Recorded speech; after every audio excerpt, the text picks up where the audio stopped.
bruised and battered, I couldn't tell what I felt. I was unrecognizable to myself. I saw my reflection in a window. La situation peu connue ou moins connue, c'est celle de la contamination des plus de 50 ans hétérosexuels. Ça représente, Brigitte, 17%, très exactement, des nouvelles contaminations. On va y venir dans un instant. Oui. Quelques chiffres en France et dans le monde pour commencer. Alors oui, effectivement, dans le monde, 35 millions de personnes vivent avec le virus du sida. En France, c'est 150 000 personnes. Et les spécialistes estiment qu'il y a en plus 30 000 personnes qui sont séropositives, mais qui ignorent qu'elles ont été contaminées. Et chaque année, il y a malheureusement de nouvelles contaminations. On sait qu'il y a eu par exemple en 2013 6200 nouvelles contaminations et en majorité ce sont des personnes hétérosexuelles qui sont contaminées donc lors de rapports sexuels. C'est 55% environ des cas, 2600 hommes homosexuels et une centaine d'usagers de drogue par des seringues contaminées. Et c'est vrai que les spécialistes se posent des questions sur cette tranche d'âge, les plus de 50 ans, 50-70 ans environ. Pourquoi sont-ils vulnérables finalement? Pourquoi ne se protègent-ils pas? Et on s'aperçoit qu'effectivement, ils ont un profil un petit peu particulier qui correspond au profil aujourd'hui de nombreux 50-70 ans. Et donc, pour connaître ces raisons, je vous propose les réponses de la responsable du centre de dépistage anonyme et gratuit de l'hôpital de la Salpêtrière à Paris.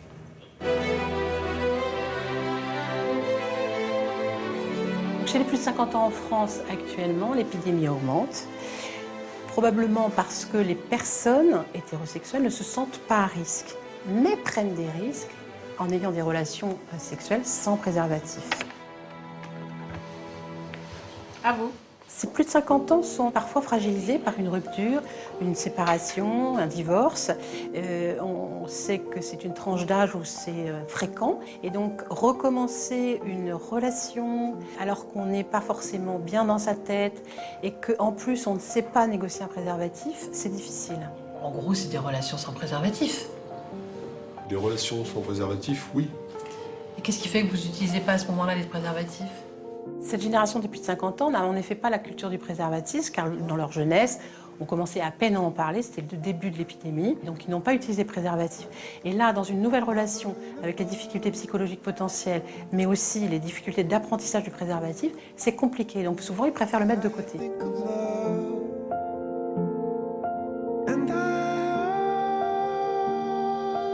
Ces personnes qui sont contaminées après 50 ans sont dépistées souvent tard, parce qu'en fait, en effet, elles n'y pensent pas, parce qu'elles ne se sentent pas à risque toujours, mais aussi la communauté médicale soignante n'y pense pas non plus, parce qu'on n'est pas dans le schéma classique de cette épidémie. Par exemple, chez les médecins, les freins au dépistage, ce serait une femme de plus de 50 ans, dont ils sont le médecin depuis longtemps, et avec lequel ils n'osent pas parler de sexualité, même si elle a changé de vie et qu'elle pourrait bénéficier d'un dépistage.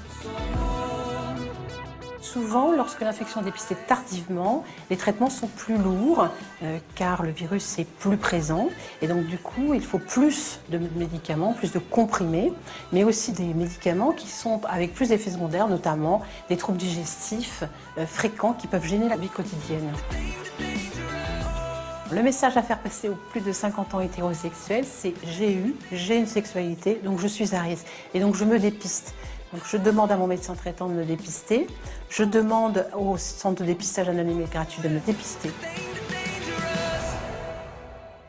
C'est un enjeu de santé publique, le dépistage de cette population-là, les hétérosexuels de plus de 50 ans. Effectivement, parce que les médecins pensent que dans ces fameux 30 000 personnes qui ignorent leur séropositivité en France, il y a beaucoup de personnes de 50 ans et plus, femmes et hommes, et on estime aussi que la moitié des nouvelles contaminations provient du fait que ces personnes qui ignorent leur séropositivité, évidemment, lors de relations sexuelles, peuvent contaminer d'autres personnes. Donc évidemment, le dépistage, encore une fois, très important.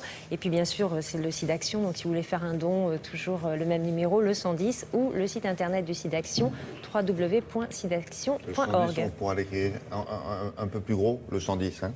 Et puis cette affiche-là, qui est tout à fait remarquable. Regardez, ils ont pris le microscope, Le microscope l'ont renversé, à l'envers, oui. ils en font une arme pour tuer le virus. Bonne idée. Oui. Merci beaucoup.